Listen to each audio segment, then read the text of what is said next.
Hi, I'm Judy. Welcome to Go With You Yoga. Today, after this vlog, I'm not sure how long it's going to be. It's going to be as long as it takes. There's going to be a practice that I created for anyone who's suffered a loss, but specifically for somebody who has lost their mother and it's Mother's Day. It happens to fall on a Sunday this year. It's also my brother's 65th birthday, and of course, we lost our mother almost a month ago by that point. So I wanted to talk a little bit about grief, and I'm going to start by sharing a few facts, and yes, I'm going to be looking at some of my notes. A few little things that I read in a book that I began just a little while ago. The title of it is The Grieving Body. It's really, really interesting. It's not exactly light reading, so I've only delved into it a little bit. So it talks about how grief affects your physical body, and it's written by a neuroscientist, and she has some other degree as well. And so the chapter that I've read is how it affects your heart, and I'm not going to go super deep into that, but I find it's interesting information, so I wanted to go ahead and share it, and I didn't want to take up a lot of time talking during the practice. I just wanted you to have a nice experience during the practice that will follow this vlog. So our heart rate tends to increase when we've lost someone that we are very bonded with. And anytime your heart rate increases, your blood pressure increases as well. It allows us, that increase in heart rate actually allows us to search for the missing loved one. It gives us that energy.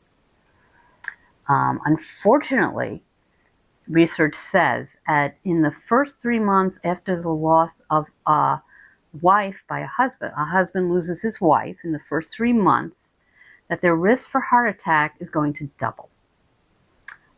It also increases when a woman loses her husband, but it's only for some reason about 1.5 times the normal risk for a heart attack. I find that really interesting. I know that often women do outlive their husbands, having spent an awful lot of time with very elderly people in the last decade. There are a lot of single women in these senior living communities, and there aren't a whole lot of husbands. There are some couples, but in general, it's a lot of older women. And I can tell you, my mother-in-law has actually been without my father-in-law for well over a decade, unfortunately. So that's a couple interesting facts that I saw. I also want you to think, do you watch people when you are out and about? I definitely do. I tend to look at posture. And have you seen people who walk like this, right? They're just bent over. Some of it can be physical, of course, but often that contraction is an effort, an unconscious effort to protect our heart, right? To protect our heart from being wounded, from being broken, from being pummeled. So it's a subconscious way that we try to protect our heart. And you can see that in a person's posture sometimes.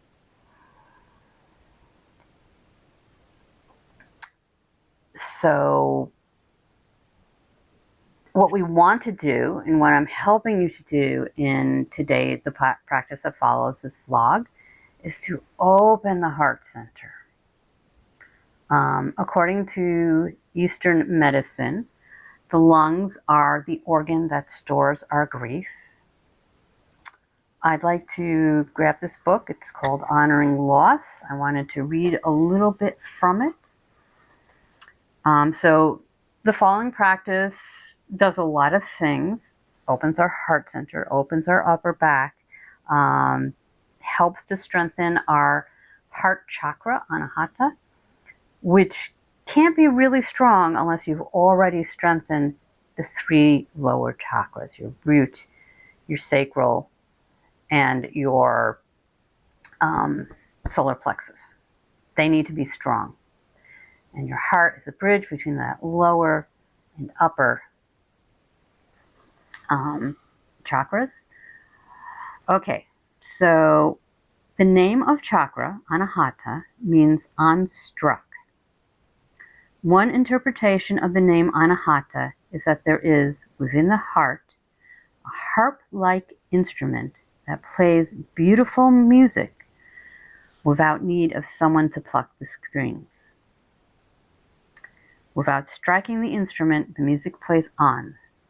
Nourishing the fourth chakra helps us reconnect with our own life's music, the beautiful song or composition that is our unique life.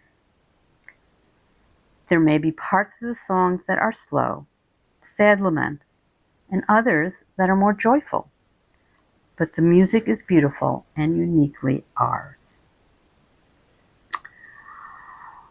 So the heart inside of us, there is what can be described as an inner sanctuary. 14th century German mystic Meister Eckhart wrote about this and said, "There is a place in the soul that neither time nor space nor no created thing can touch." In other words, there's a place in each of us, an inner sanctuary where we have never been wounded, where there is steadiness, tranquility, and connection to spirit, presence, source, or a higher power.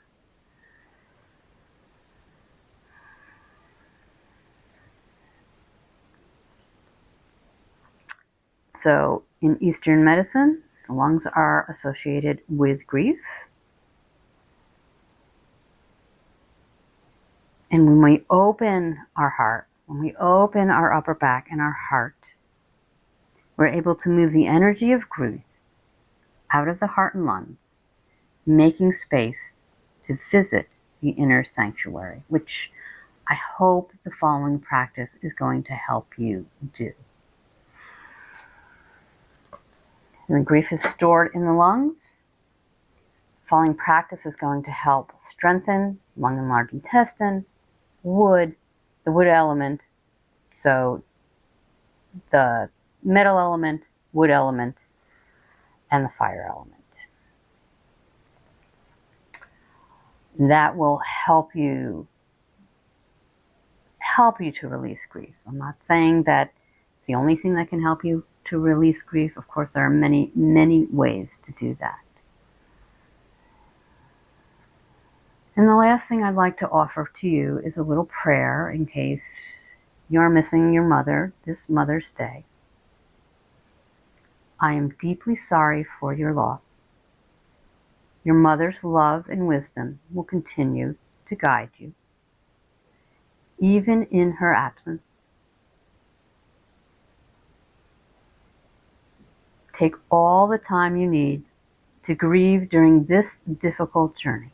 And that came from a website called thecomfortcompany.com. One last little bit. I hear a lot the phrase, rest is resistance, right? To me, resistance is to fight against something. So I don't really like that particular phrase. I understand why people have come up with it. If you think it's appropriate, that's fine. We all have our own opinions, right? I like to say that rest is renewal. It's rejuvenation. Rest helps us to be able to accept. It's acceptance. So not resistance, but accepting.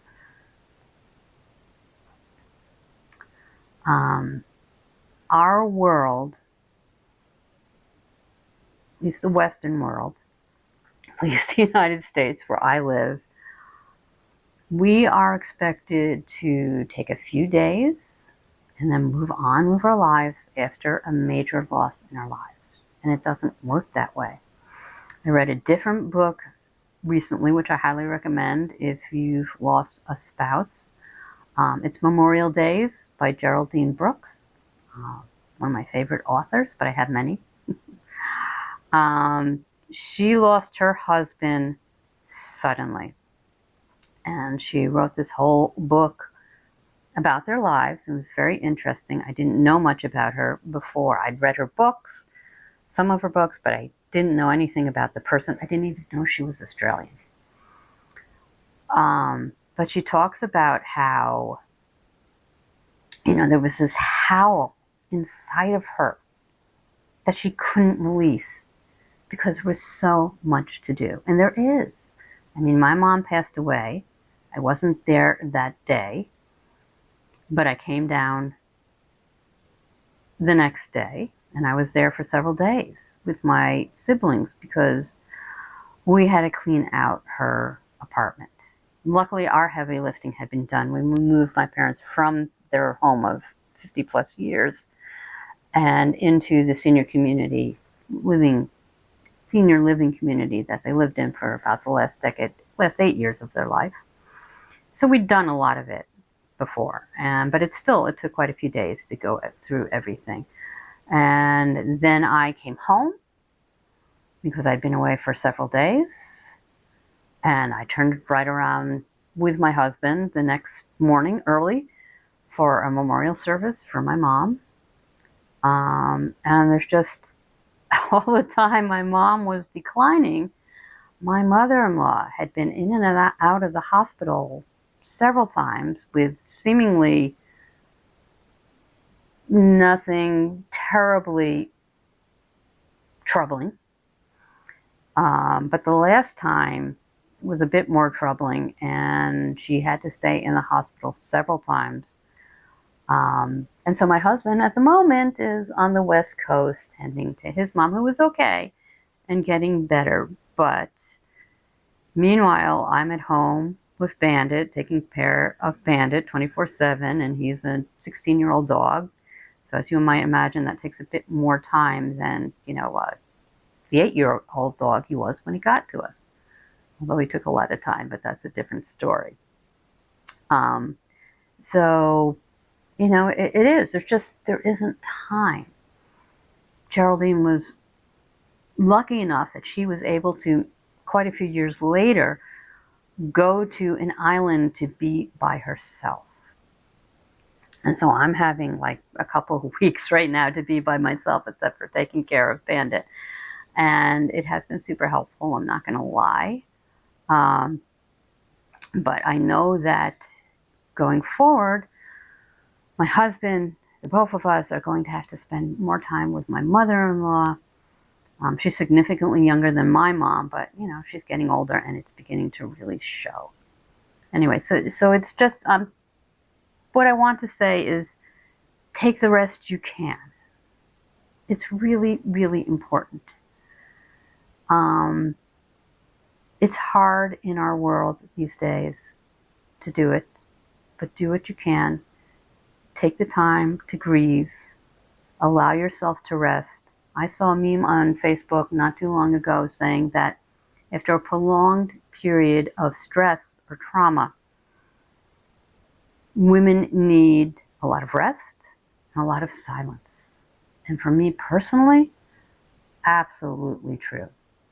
Hard to come by. So stick around.